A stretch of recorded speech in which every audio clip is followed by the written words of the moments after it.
नमस्कार दोस्तों, Q&A के 30वें एपिसोड में आपका स्वागत है। इन Q&A एपिसोड्स के माध्यम से मैं कोशिश करता हूं कि आप तक सीधा पहुंचूं, आपके जो भी क्वेश्चंस हैं उनको एड्रेस करूं, जिससे कि आप एक इन्फॉर्म्ड डिसीजन ले पाएँ। इस वीडियो को मैं टाइमलाइन वाइज, इवन सारे वीडियोस को ही मैं टाइमलाइन वाइज अरेंज करने की कोशिश करता हूं, जिससे कि आप रेलेवेंट सेक्शन में जंप कर पाएँ और अगर इसे वापस से देख रहे हैं तो भी आपको थोड़ी सहायता मिले कि क्या चीज़ मैंने कहाँ पर बोली है। और मैं अपने शब्दों का चयन काफ़ी सोच समझ कर करता हूँ, राइट।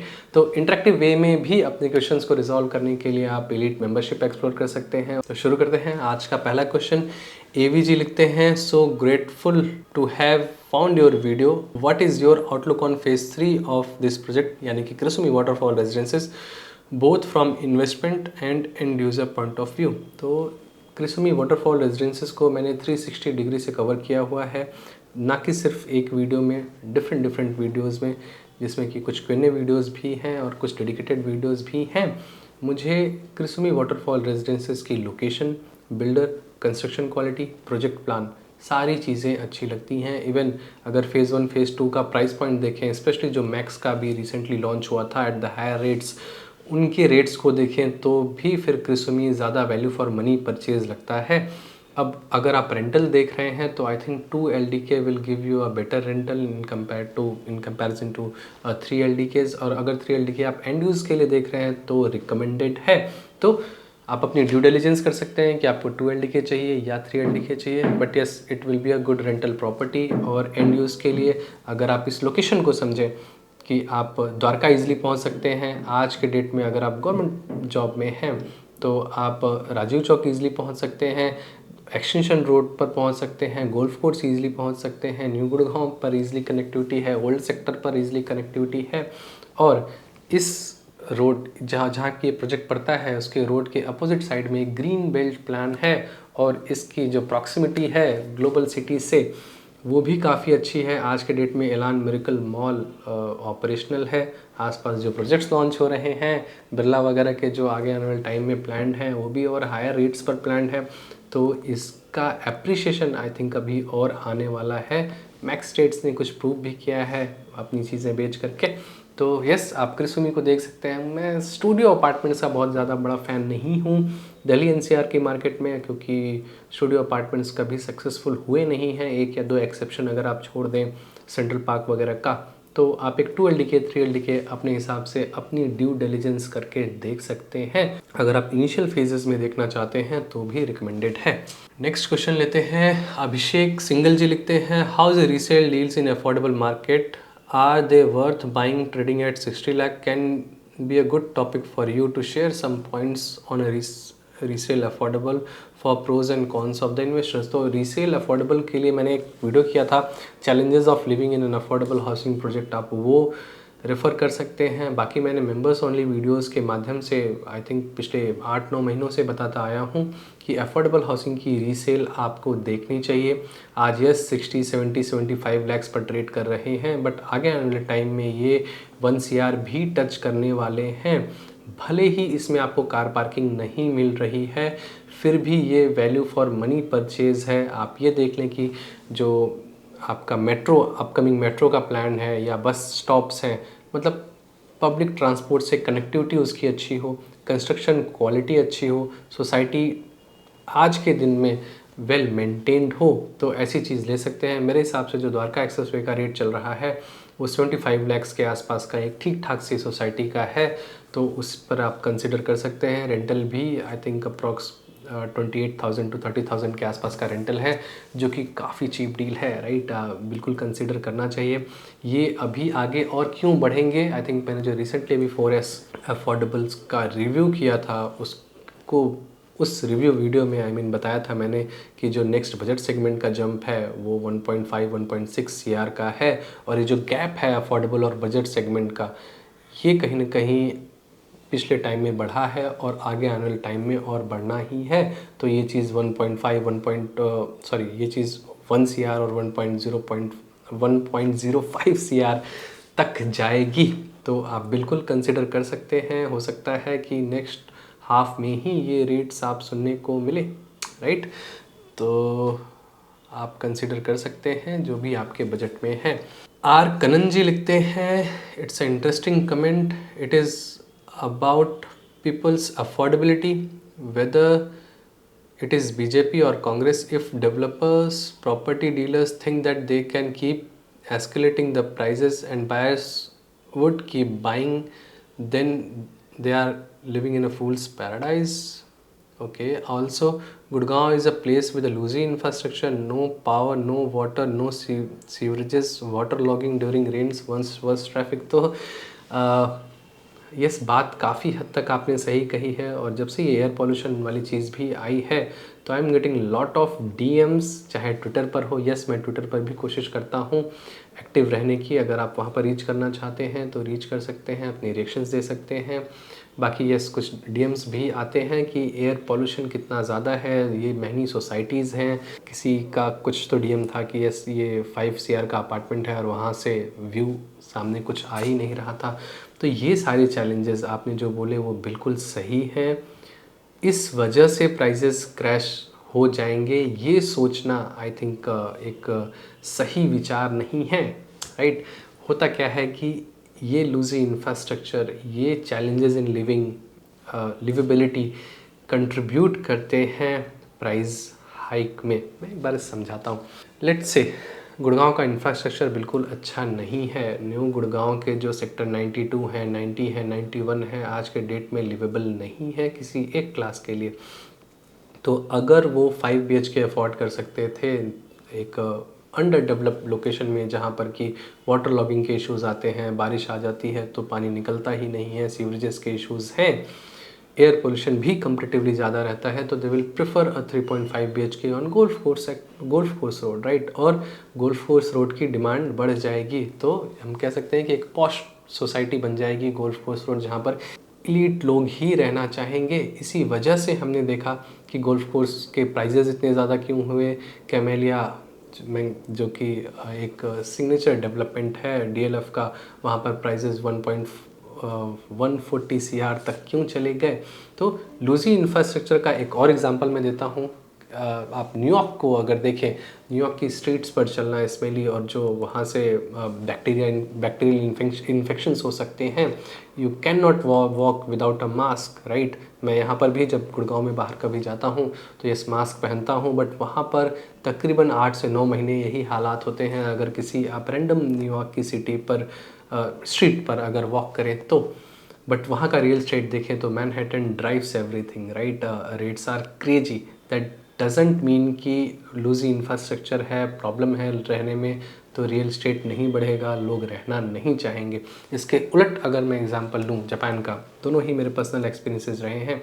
जापान में पॉपुलेशन डिक्लाइन पर है, काफ़ी सारे ऐसे घर हैं जो आज आप वहाँ पर जाकर के रिनोवेट कर सकते हैं और रह सकते हैं बहुत ही लिटरली, बहुत ही कम कॉस्ट पर। और वहाँ के जो लोग हैं वो प्रेफर करते हैं हमेशा नए घर में रहना। तो नए घर के प्राइजेस भले आपको थोड़े ठीक दिखें, अच्छे रेट्स पर दिखें, बट जो पुराने घर बहुत ही अफोर्डेबल रेट्स पर अवेलेबल होते हैं, बट फिर भी वो नहीं रहना चाहते।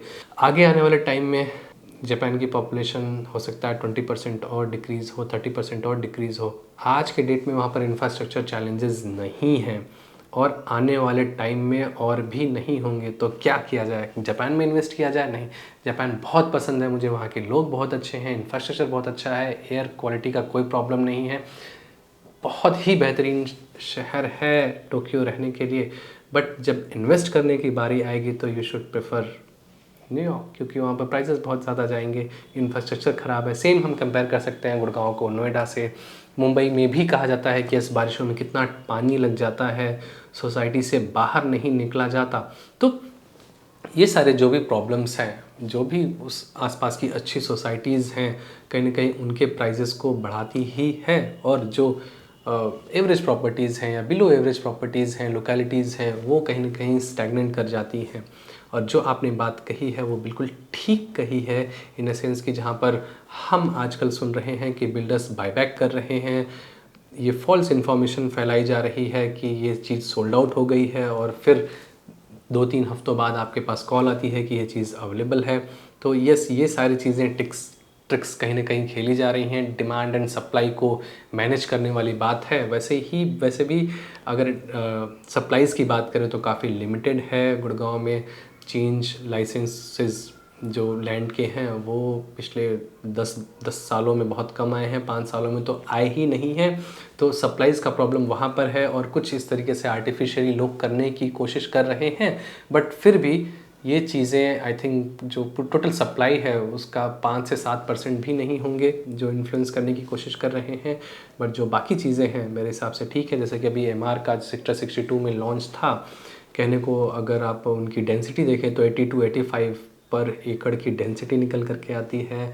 अफोर्डेबल के आसपास की डेंसिटी है। रेट अगर आप देखें तो एटलीस्ट 4.5 CR या इवन एक टिपिकल 3 BHK के लिए आपको 5 CR लगाना पड़ता है। अब ऑप्शन ही नहीं है। गोल्फ कोर्स रोड का रेट हो चुका है 23,000 रुपये। लोकेशन उतनी अच्छी नहीं है बट फिर भी ऑप्शंस अगर आप सप्लाईज़ देखें गोल्फ कोर्स एक्सटेंशन रोड पर तो बहुत ही कम हैं।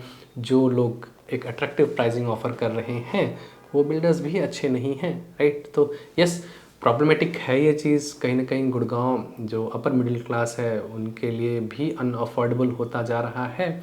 आज 2 करोड़ में क्या आता है, बहुत ही मुश्किल है कोई अच्छा प्रोजेक्ट रिकमेंड कर पाना जहाँ पर रिटर्न्स बने। तो इसलिए चुप रहना पड़ता है, राइट। अगर आप यूट्यूब चैनल को एक्सप्लोर भी करेंगे तो हमेशा से मैं फ्लैग करता आया हूँ कि आपको कहाँ इन्वेस्ट करना चाहिए, कहाँ इन्वेस्ट नहीं करना चाहिए, कहाँ क्या हो रहा है। ट्रांसपेरेंट वे में आप लोगों तक एनालिसिस पहुँचाने की मेरी पूरी कोशिश रहती है। नेक्स्ट अगर निखिल कुमार जी का क्वेश्चन लें, आई थिंक प्रॉपर्टी में टाइम करेक्शन आएगा बिकॉज आईटी में लास्ट 3-4 साल में जितने पैकेजेस बढ़े हैं अब नहीं बढ़ रहे हैं and mostly metro cities in India is driven by the IT sector employ. So might भी प्रॉपर्टी के प्राइजेस स्टैगनेंट हो जाएं।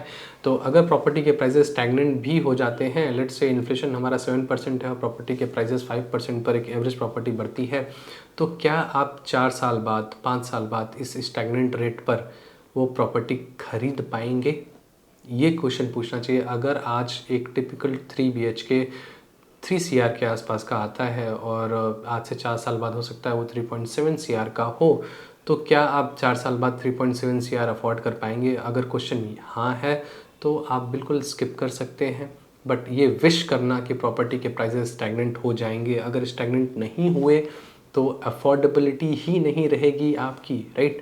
तो जो लोग प्रॉपर्टी में ऑलरेडी इन्वेस्टेड हैं और वो ये कहते हैं कि प्रॉपर्टी के प्राइसेस थोड़े से ओवर हाइप्ड हैं, तो समझ में आता है क्योंकि उन्होंने ऑलरेडी इन्वेस्ट किया है। जब अपना पैसा लगता है तो अपनी एनर्जी भी लगती है, तो प्रॉपर रिसर्च वगैरह भी करते हैं, 4 लोगों से बातें करते हैं, कौन सा प्रोजेक्ट कितने रेट पर लॉन्च हो रहा है, कब कितना बिक रहा है। बट जो मैंने नोटिस किया है, लोग खरीद भी नहीं रहे हैं और सिर्फ बढ़े हुए प्राइजेस को देख करके उसको एक तरीके से रिप्रेजेंट करना कि ये सारी चीज़ें आर्टिफिशियली हाइक्ड हैं, सिर्फ इतना कमेंट कर पाना just because it is not affordable for you and to your circle. जो कि मैंने बोला था कि why real estate will be unaffordable in upcoming times, जिस वीडियो पर आई थिंक आपने ये कमेंट लिखा होगा। तो यस, उस पर स्टैंड लेना चाहिए कि अगर आपको लगता है कि यस आप अफोर्ड कर सकते हैं आगे आने वाले टाइम में, मतलब जैसे प्रॉपर्टी के प्राइजेस बढ़ेंगे उससे ज़्यादा आपकी सैलरी बढ़ेगी, आप अपनी सेविंग्स बढ़ा सकते हैं, तो यस आपको वरी करने की कोई ज़रूरत नहीं है। वैसे जो रिसेंट रिपोर्ट्स आई हैं 23% के CAGR पर जो टॉप 7 सिटीज़ हैं उनमें इंक्रीमेंट हुआ है रियल एस्टेट का। कोई ऐसा एसेट क्लास, कोई ऐसी जॉब इंक्रीमेंट नहीं दे रही है इस तरीके का, राइट। और IT सेक्टर्स के एम्प्लॉयज़, यस हो सकता है बेंगलोर में टू एन एक्सटेंट, पुणे में टू एन एक्सटेंट एक रियल एस्टेट के प्राइजेस को ड्राइव कर रहे हो, हैदराबाद में भी, but Gurgaon is being driven by Delhi people. और दिल्ली लोगों के पास बहुत सारा पैसा है, बहुत ज़्यादा फॉरेन से पैसा भी आ रहा है, इनहेरिटेंस का पैसा भी है, लोग एक प्रॉपर्टी बेच करके दूसरी प्रॉपर्टी लेते हैं। गुड़गांव भी थोड़ा सा ओवर हाइप जरूर हो रहा है, जिस तरीके से मिडिल क्लास के लिए ये अनअफोर्डेबल होता जा रहा है। यस, एज आई सेड, दुख होता है ज़रूर, बट ये हार्श रियलिटी है, राइट। अगर आप लेट्स से आज के डेट में कोई 1.4 CR का एक DDJY पर फ्लोर अफोर्ड कर पा रहे हैं तो प्लीज़ उसे खरीद लीजिए। जब मैं लोगों से बात करता हूँ तो उनका कहना होता है कि जस्ट 15 फीट दूर सामने वाले की बालकनी है, हमेशा मुझे अपना पर्दा लगा करके रखना होगा, पीछे वाली बालकनी और भी करीब है, घर एयर ही नहीं होगा, लाइट प्रॉपर नहीं आएगी, but yes this is what you got, right. 1.4 CR भी आई अंडरस्टैंड कि बहुत हैंडसम बजट है, बट गुड़गांव के लिए अगर आप देखें तो यही चीज़ आती है। और आज अगर आप ये अफोर्ड कर पा रहे हैं तो बहुत अच्छी बात है, नहीं तो आगे आने वाले टाइम में हो सकता है ये चीज़ 2 CR पर पहुंच जाए और आगे आने वाले टाइम में आपको अफोर्डेबल हाउसिंग में रहना पड़े। तो ऐसी चीज़ें हो सकती हैं। स्टैगनेंट यस रेट हो जाएगा, बट दैट डजेंट मीन कि एक टिपिकल IT एम्प्लॉय आज अफोर्ड नहीं कर पा रहा और कल को अफोर्ड करने लगेगा, राइट। ये होता हुआ मैं एटलीस्ट नहीं देख रहा हूँ। और जो भी चीज़ें हैं एज आई सेड कि मैं ऑलरेडी बताता आया हूँ कि कहाँ पर ज़्यादा हाइप बनाई जा रही है, कहाँ आपको कैसे इन्वेस्ट करना चाहिए या नहीं करना चाहिए। बाकी कुछ लोगों के यस रिएक्शंस इस तरीके के रहते हैं कि मैं बिल्डर की साइड लेता हूँ, बट द फैक्ट इज़ कि मैं जो देख रहा हूँ, जो आगे आने वाले टाइम में प्रोजेक्ट्स प्लान्ड हैं, किस रेट पर प्लान्ड हैं, ये सारी चीज़ें जो आगे वाला टाइम 1 से 1.5 साल का है वो मैं ऑन द पेपर देख पाता हूँ। तो आज मैं कुछ एनालिसिस रिप्रेजेंट कर पाता हूँ आपके सामने, और इन चीज़ों पर आपको लाइक करना चाहिए। जैसे कि एक बहुत बड़ा बिल्डर आ रहा है गोल्फ कोर्स एक्सटेंशन रोड पर, और आज MR का लॉन्च 23,000 पर काफ़ी कॉस्टली लग रहा है, बट लेट्स से अगर वो प्लेयर वहाँ पर 30,000 के रेट पर लेकर के आ जाए एडजेसेंट लैंड पर, तो शायद अब 23,000 वाली चीज़ ज़्यादा सस्ती लगेगी, राइट। और MR कंस्ट्रक्शन यस कुछ प्रॉब्लम्स रही हैं उनकी, बट जब से उन्होंने इंडिपेंडेंटली कंस्ट्रक्शन स्टार्ट किया है, ठीक किया है, प्रॉपर्टी मैनेज अच्छे तरीके से करते हैं, दैट्स वाई मैंने इसको सॉफ्टली रिकमेंड किया है कि यस आप फिर भी देख सकते हैं। तो ये सारी चीज़ें हैं। आई थिंक आप अगर इन्वेस्टेड नहीं हैं तो फाइंड अ प्रॉपर्टी, रीसेल की डील काफ़ी अच्छी हैं, एक्सप्लोर कर सकते हैं। भले ही आपको न्यू लॉन्चेस नहीं लेना, बट फिर भी बहुत अच्छी डील्स हैं जो कि आपको बिल्कुल मिल जाएंगी। तो आशा करता हूँ कि इस वीडियो के माध्यम से, Q&A एपिसोड के माध्यम से मैं आपको थोड़ा सा एक्सप्लेन कर पाया हूँ कि कैसे एक इंफ्रास्ट्रक्चर का लूज़ होना, प्रॉब्लम का होना शहर में ultimately appreciates the real estate, right. Real estate को ही फ़ायदा होता है इस चीज़ से। अगर आपको ये एनालिसिस पसंद आई हो, आप ऑलरेडी इन्वेस्टेड हैं, आपके क्या थॉट्स हैं, मोस्ट इम्पॉर्टेंटली आप इसे कमेंट बॉक्स में लिखना ना भूलें। और एलीट मेंबरशिप में एक्सप्लोर कर सकते हैं, जहाँ पर कि मैं रियल इस्टेट से रिलेटेड एजुकेशन देता हूँ, जो भी करंट लॉन्चेस हैं उनको डिटेल में रिव्यू करता हूँ, आपके जो भी क्वेश्चंस हैं उनको एड्रेस करता हूँ, जिससे कि आप एटलीस्ट अपने ग्रुप में रियल इस्टेट एक्सपर्ट बन पाएँ, और जब आपकी बारी आए डिसीजन लेने की रियल इस्टेट में तो एक इन्फॉर्म्ड डिसीजन ले पाएँ, आप कहीं भी गलत ना करें, राइट। तो मिलते हैं अगले वीडियोस में, बाकी भी वीडियोस हैं, प्लीज़ एंजॉय दोस्त। Thank you for being till the end. मिलते हैं अगले वीडियोस में।